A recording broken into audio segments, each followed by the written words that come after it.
Welcome to Delta Data Services. We are back with another Zoho CRM admin tip, profiles and roles. There are situations in businesses where you want certain people to have visibility to certain types of records and not to others.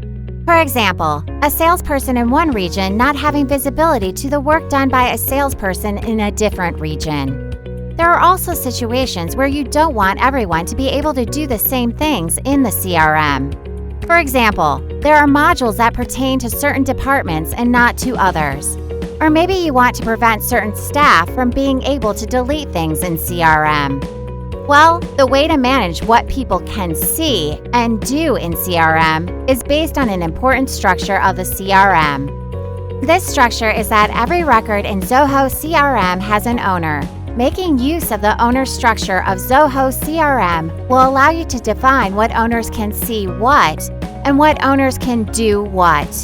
What people can see in Zoho CRM is dictated by their roles, and what people can do in CRM is dictated by their profile.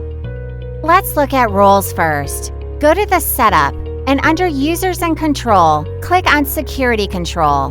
Next, select the Roles tab and set up your hierarchy of roles as you would want them set up at your organization. This hierarchy comes into play when modules are shared with the roles, such that a module shared with L1 will be visible to all levels above itself. Next, go to Data Sharing Settings. For the global settings, change from Public for all modules to Private. If you select Public for your module sharing, then people will see everyone's work. This may be the requirement at your organization. If not, then set all the modules to Private. In the next step, I'll show you how to share records among certain people within the organization. Scroll down to Sharing Rules. Create sharing rules to share data with the roles you set up earlier. In this case, you see that the role of Advisor 1 shares data with the roles of Admin Staff 1. You can also create groups and share by groups. To create a new group, go to the Setup, then Users and Control, then Users. Then select the tab for Groups. When you create a new group, you will see that the reason to use groups is you have a lot more flexibility for permissions. You can create groups down to the user level or granularity. Whereas with sharing rules, you can only create permissions down to the level of the group. Next, I recommend to make your own profiles if you have a lot of customization to add.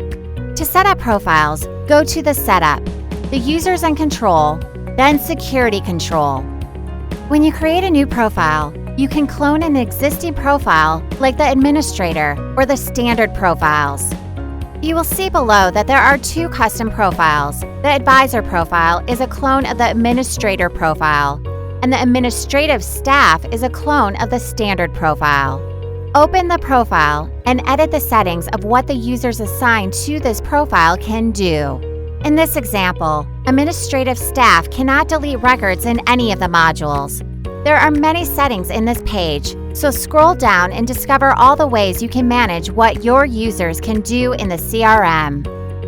Assigning profiles and roles. Now that your roles and profiles are set up, it's time to ensure that all users are assigned to their correct roles and profiles. To check this, go to Setup, then Users and Control, then Users. The first tab that opens is the User tab, where you'll see all your users. Edit a user by clicking the small pencil next to their name. Ensure that the role and profile for the user is correctly assigned and hit Save button to successfully apply this setup. I hope this video was helpful. Thank you for watching. Please subscribe to our YouTube channel for more Zoho admin and user tips, as well as other information from Delta Data Services. You can get in touch with us on the phone number provided on the screen, or visit our website at www.dds-llc.com.